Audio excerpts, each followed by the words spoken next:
Welcome back. Welcome to 5th Generation Hobby Shop. Okay, quick review and video testing lang tayo ng order ni Boss Jefferson Galban ng Negros Occidental, Kabangkalan, Negros Occidental. Okay, so order ni Boss ay Pit Viper, John Wick 4 ng Double Bell. Okay, Pit Viper. Ito yung sikat ngayon, John Wick 4. Okay, Sir Jefferson. Okay, Sir Jefferson. Ito na po ang order niyo, boss. John Wick 4. Yan. Pit Viper. Ayun, oh. Napakagandang unit. Yan. Ito yung kanyang magazine. Yan.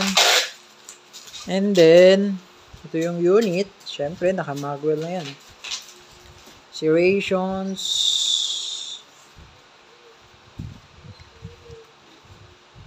So, ayan. Yung inyong Pit Viper.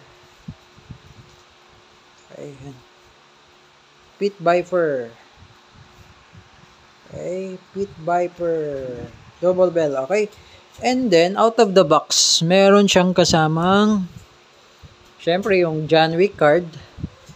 At yung gold coin ni John Wick. Sa sikat na movie na John Wick 4, makikita nyo ang gold coin. Kasama yan. Okay? And of course, kapag kayo ay nag-avail sa aming shop, sa 5th Generation Hobby Shop, meron na rin siyang kasamang gas. Okay? And then, meron na rin siyang kasamang BBs. 4,000 shots. Okay. Boss Jefferson ng Negros Occidental. Okay. Yan.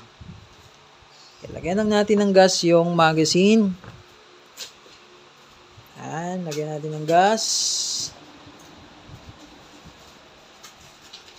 Okay. Ganito po ang paglalagay, sir, ha. Inverted position, then press.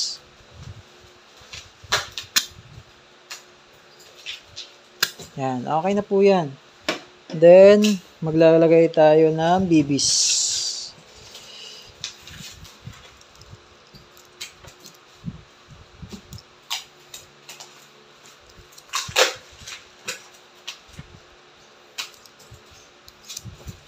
Okay, so eto Boss Jefferson, sa double bell kasi may kasama na siyang hard case. Okay, kasama na yung hard case niyan. Out of the box, kasama na yung hard case. Sa Wii kasi walang hard case eh. Ano lang yun? Box. Okay? So, ayan. Yung inyong Pit Viper. So, ngayon, meron pala siyang extra loading nozzle. Tsaka yung panundot ng bara. Kasama na yan. Okay? So, ayan. Papakita ko lang, bossing, ano? On-touch lang natin saglit yung inyong Pit Viper. Ayan. Pit Viper. Okay, napakaganda niya, oh. Adjustable rear sight, windage, and then fixed front sight, na naka-fiber optic na siya. Okay. Pwede kayo maglagay ng flashlight dito. Tactical flashlight, laser. Pwede rin kayo maglagay ng hindi siya pwedeng lagyan ng tracer. I think, hindi siya pwedeng lagyan ng tracer. Okay, flashlight tsaka tactical laser, pwede. Okay, so ngayon, itetest natin. Sir Jefferson, test natin yung unit lang. Okay, Sir Jefferson, ito na po. Testing na natin yung inyong John Wick 4 Pit Viper. Okay, so meron pala siyang ambidextrous, no? Ambidextrous manual safety. Yan, ambidextrous. Okay, pag inangat mo yan, okay, hindi na siya puputok. Okay, pag binaba mo, syempre puputok na siya, safety off. Pero pag hindi engaged tong beaver tail, ito. Pag kinalabit mo yan, hindi puputok. Yan, hindi puputok. Yan. So, kailangan kasi, madidiinan mo to. Automatic yan, pag inawakan, madidiinan mo, sir. Okay, yun yung safety features niya. Okay, so working siya. Okay, now, let's go to testing. Firing.